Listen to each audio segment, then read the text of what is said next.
Hello, we are going to cover the top 3 things that home buyers are secretly worried about. I'm going to tell you what they are individually, and I'm going to cover, not really cover, but I'm going to explain how these could impact you negatively or impact you positively. Because there's a lot of information that flows through a home buyer's head when they're going through this process. And what we want to do is ease your mind. We want to give you the reality. We want to give you the facts. We want to give you all the little tiny pieces that everyone thinks about but never really addresses. But to be honest with you, you should be covering these things with your loan officer because that's what we're here to do. We're here to answer your questions, ease your mind, and make sense of everything. Okay, guys? So here's the number one thing that people are, or the first thing I should say, not the number one, because these are the top 3. But so you're laying in bed at night, you and your significant other, and you're like, you have all these thoughts, right? All these concerns. You have, the best case scenario of things, but you always hang on the worst case scenario. And here's the first one that comes to people's mind when they're looking to buy a house, whether they're already pre-qualified or not. Here's the question that pops into their head. Is it, can I actually qualify? This is one of the biggest concerns that people worry about because they worry about their credit score. They worry about their income. Have I been working at my job long enough? Do I fit in the debt to income ratio with my car payments, my credit cards, my student loans? I've had a past. We've all had a past. And we've all been 18 years old walking through the mall. Maybe that's not such a case anymore, but we used to walk through the mall and people are like, hey, you want a credit card? And boom, we're 18 years old with a credit card and we really don't understand how it works. We're late on our payments. We go into collections. Sometimes the card is charged off. So we all have a past, okay? So let me give you some information that should ease your mind in this process, okay? Can I actually qualify? I always tell people, get pre-qualified. Get pre-qualified. Talk to a loan officer. They're going to let you know if you do qualify. And the downside to it, the downside to figuring out if you qualify or not, there isn't one. There is not a downside. All there is an answer of, yes, you do qualify. Here's what you can buy up to, or no, you don't qualify. Now, here's where a lot of loan officers go wrong, is if you don't qualify, they don't help you out. They kind of push you to the side and they're on to the next one. And that's not how we operate. If it's an income issue, we'll teach you how to solve it. If it's a credit issue, we'll teach you how to solve it. If it's a job history issue, we'll teach you how to solve it. Debt to income ratio, we'll teach you how to solve it. All the challenges that you may think you have, and you might have them, it may be true, but let us figure out if that's the real problem and let us guide you on how to properly solve this. Because my objective is to get you a home loan. My objective is for you to buy a house. You know why? Because if you are able to get a home loan through us and buy a house, we make money per something called commission. We make money on that. And here's the good news. Here's the even better news about that is that the commission doesn't come from you. It comes from our bank. Okay. We're a direct lender. If I bring them you and you're a home loan and it gets funded, well, they're going to make money on the interest long term and they're going to service the loan. So because they have all this money that they're going to be able to make long term, they pay me a commission for bringing you to them. That's how it works, guys. That's how it works. It doesn't come out of your pocket. So it is very advantageous for us to get you on the right path. Just think about it. If I got 1,000 people with bad credit, and that's a very likely number, and they're all on the right path, and they're all doing what it takes, in no time, I'm going to have 1,000 people buying a house that fix their credit or their income issue or whatever the case may be. Okay. So can I actually qualify is a question people have. And I don't think you should wonder. I don't think you should just be out there, thinking whether you do or whether you don't because you've watched a couple of YouTube videos or a couple of other social media platforms of people talking about it. Because I do that too. I'm on a lot of different platforms and I talk about what would disqualify you, what would qualify you. But if it disqualifies you, get on the path of remedying it, fixing it. Get on the path of fixing it, because if you are on that path and you get to clearing up whatever the challenge is, well, then you can buy a house. And maybe you're not ready up here, but at least you're ready on paper. Because if you're ready on paper, when it comes time to pull the trigger and you're ready up here, everything will line up. Okay. If you're ready up here and not ready on paper, you're not buying a house. There's not even an option to buy a house at that point. So I hope that helps you with that part of the process, because can I actually qualify is a question I get asked all the time.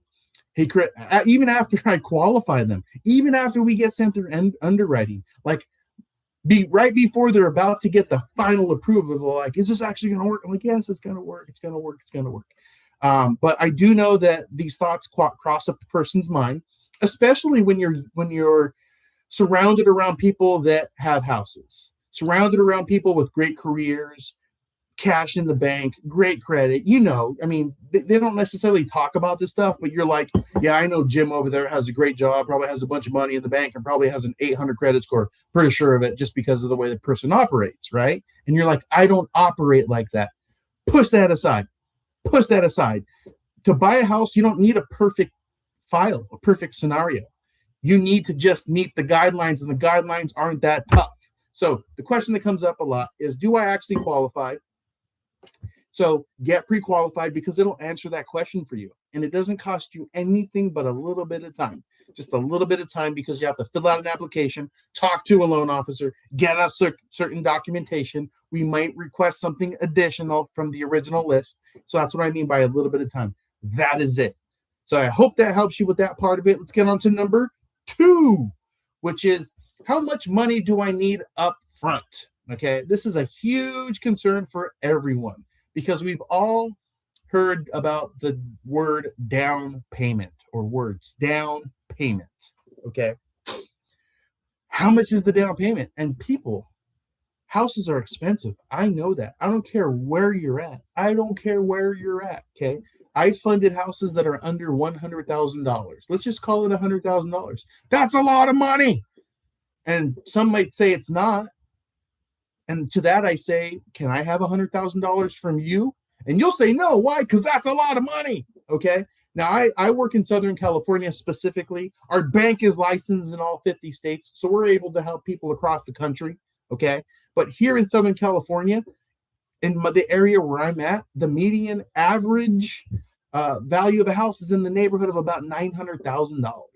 $900,000, which is $100,000 short of $1 million. And growing up, I knew that $1 million was a lot of money, and it is.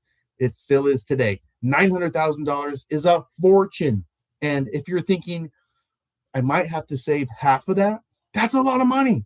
You might be thinking you only need 20%, which is still around $180,000, $190,000. That's a lot of money. And who on earth can save that much money when they're buying food, when they're putting gas in their car, when they're sending their children to school, private schools, feeding the family?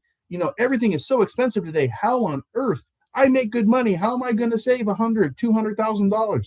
Kind of difficult, right? And then the other side of that may be closing costs. You're like, what are these closing costs? And these are other fees I have to pay for. And I have to pay for an appraisal, I heard. And I have to have money set aside just in case. And those are all things that can be true all at the same time. But let me share a little something with you. Okay, let me share a little something with you. So the magic number in real estate, and it's not a magic number for you necessarily, but it is a magic number for some. And this is the one that gets tossed around so much. And it's 20%.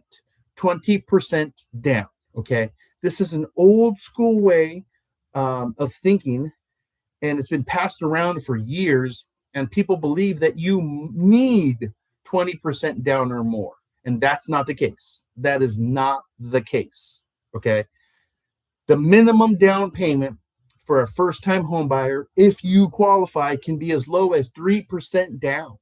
Three. That's a big difference from 20%.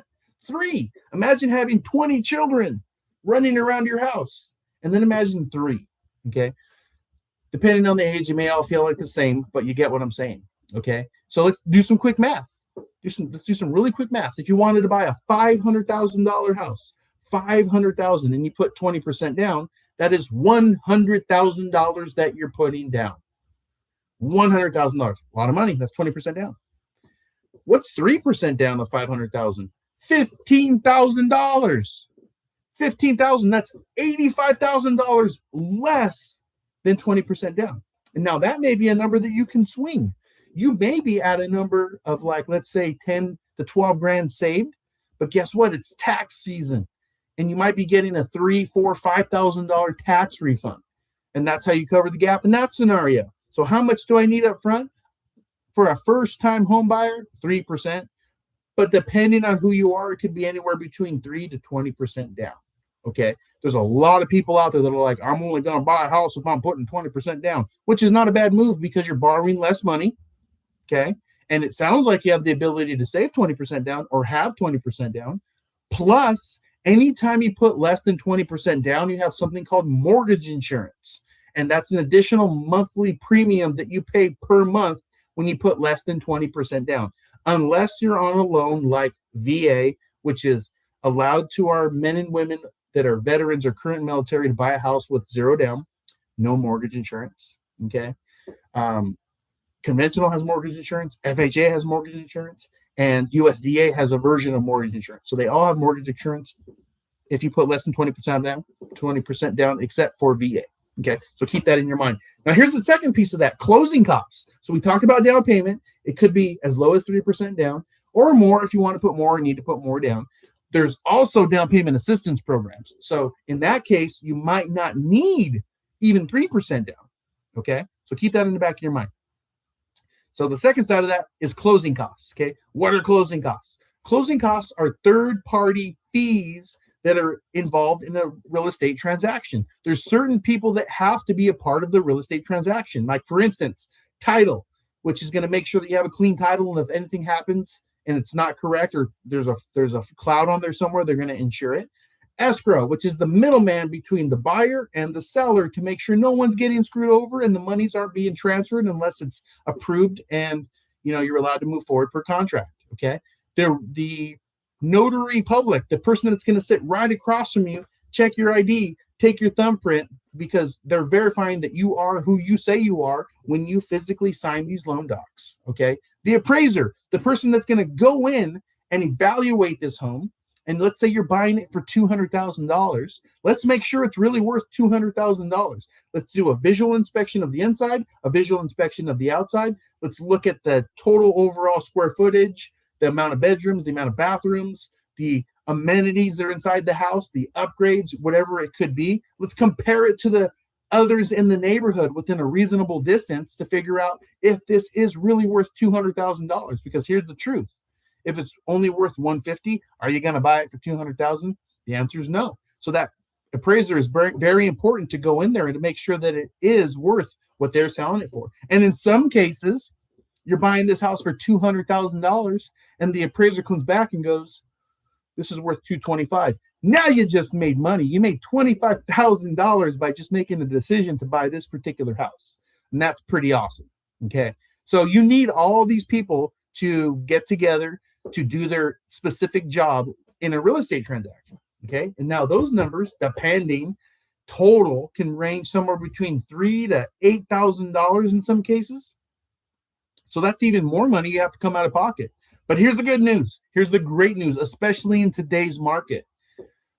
Closing costs are often paid by the seller. Ooh. So now you're coming in with maybe you got a no down payment program, or maybe you're only putting 3% down, or maybe you're only putting 5% down, and now you're getting the closing costs paid by the seller potentially. Here's the opportunities, guys. I'm putting them right in front of you. So a lot of people stay up at night going, how much money do I need up front? They're talking to their spouse, they're Googling, they're going on Chat GPT, they're doing all these crazy things to try to figure it out. Just get pre-qualified. We'll let you know what you qualify for. We'll let you know how much you need up front. So getting pre-qualified solves problem 1 and problem 2. Okay. So I hope this is helpful. I'm going to get to the third and final question that comes up all the time, that I get asked all the time, that spouses are talking about all the time. And that question is, will my monthly payment, or what will my monthly payment be? And can I afford it long term? Okay. That's a big deal. It's a really big deal. How much is my mortgage payment going to be? So here's the answer to that. When I pre-qualify someone, when anyone pre-qualifies someone and they get fully qualified for that home loan, the bank has already done the math on it. The bank is so many steps ahead of you, so many steps ahead of you. They know what you can really qualify and not qualify for, okay? There's 3 major pillars to a home loan, and that's income. So they're going to iron out your income. we're going to figure out, all the different incomes that you make. Your hourly plus overtime. Sometimes you get bonus. So maybe your commission. Maybe you're paid on a per diem. Maybe you're paid per mile. Whatever it may be, depending on how your job pays you. Your salary, you make the same exact amount every single month. Okay. So we're going to figure out exactly how much you make. That's step one. Number two is credit. Okay. What's the probability of this person paying back the money that he borrows? How do you find out? Their credit report. Because if they've borrowed money in the past, it'll show us what they're likely to do in the future. Okay. That's called character. Okay. That's people. People are full of patterns. The way you wake up in the morning, the way to go to bed at night, the way you drive your car, the way you talk to people, what you do in certain circumstances or certain instances. People are full of patterns. People will do what they have done. And if I pull your credit and that you've made every single payment on time since you've been borrowing money, that tells us that you're probably going to pay the mortgage payment back. That's a person that a bank wants to lend to. Okay. Now we've all had challenges in the past. Like I said at the beginning, we've all had credit challenges, but as long as it's in the past, then it's in the past. Show me a 1-year history, 2-year history, 10-year history after you had those challenges and that you've been paying everything on time. And then in that case, you're likely to get approved. Okay. So that's the second thing, credit.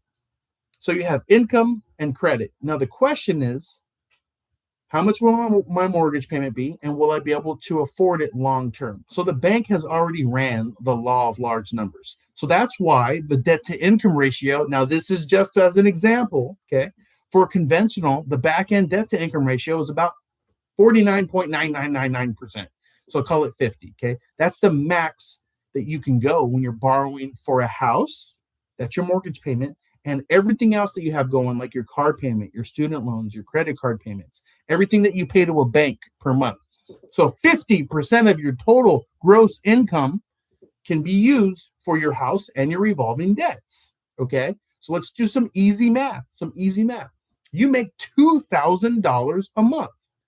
1,000 of that has to cover all your debts. So you know what your debts are. You know what your car payment is. You know what your minimum credit card payments are. Not your cell phone, not your gas bill, not your auto insurance, none of that. Only money that you owe to a bank, money that you've borrowed that you're paying back, okay?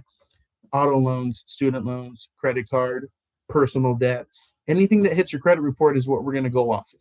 And let's say you added them up and you go, well, my car payment's $200. And I got $300 worth of other payments. So my total amount that I spend is $500 a month. Okay. So if your debt to income ratio is 50% and you make $2,000 a month, cut that in half. We have $1,000 to use. Half of that's being eaten up by your car payments and other debts. We're left with $500,000.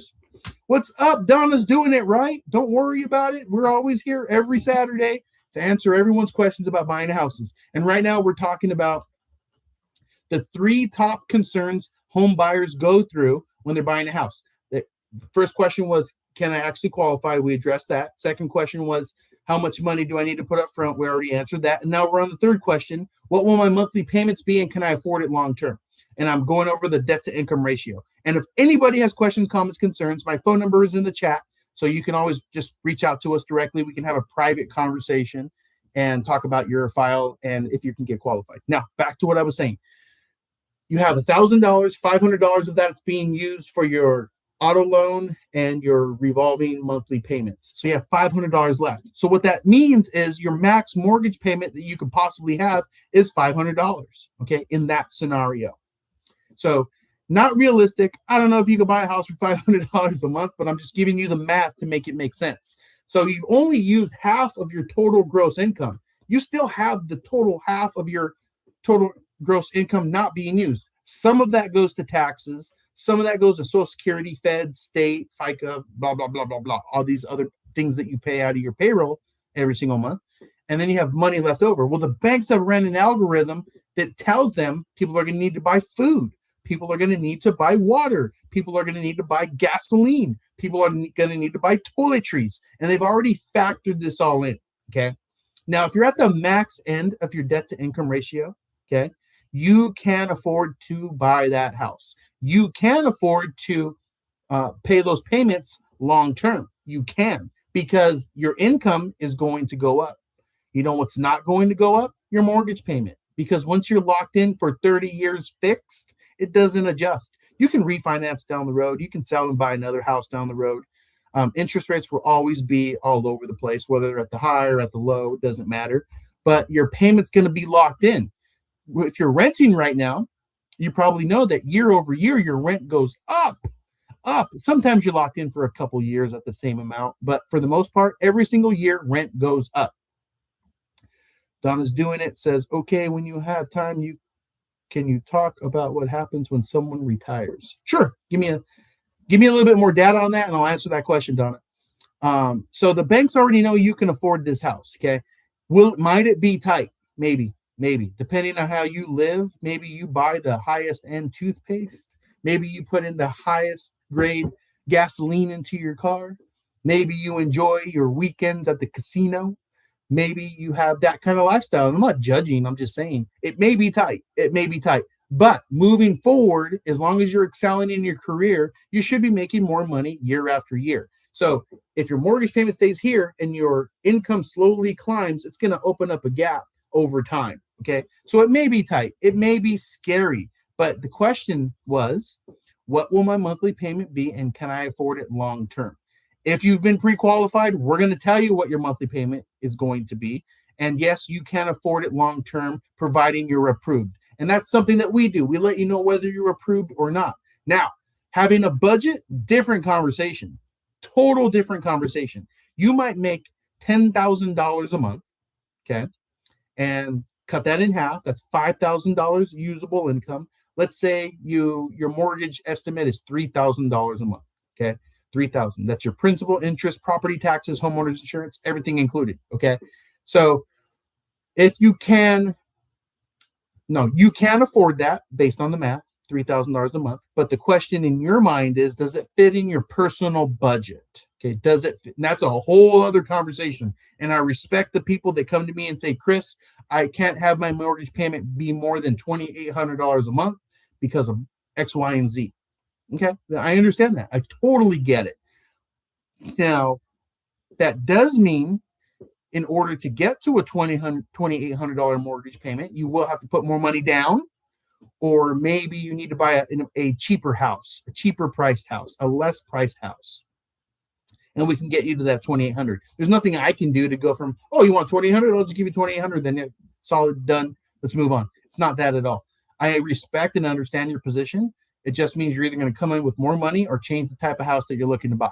So those are the top 3 things that keep people up at night. I hope that was helpful. Let's go to what Donna's doing it. She says, income $33,000 a year, own home worth $200,000, owe $130,000, no other debt. Income $33,000 a year, home worth.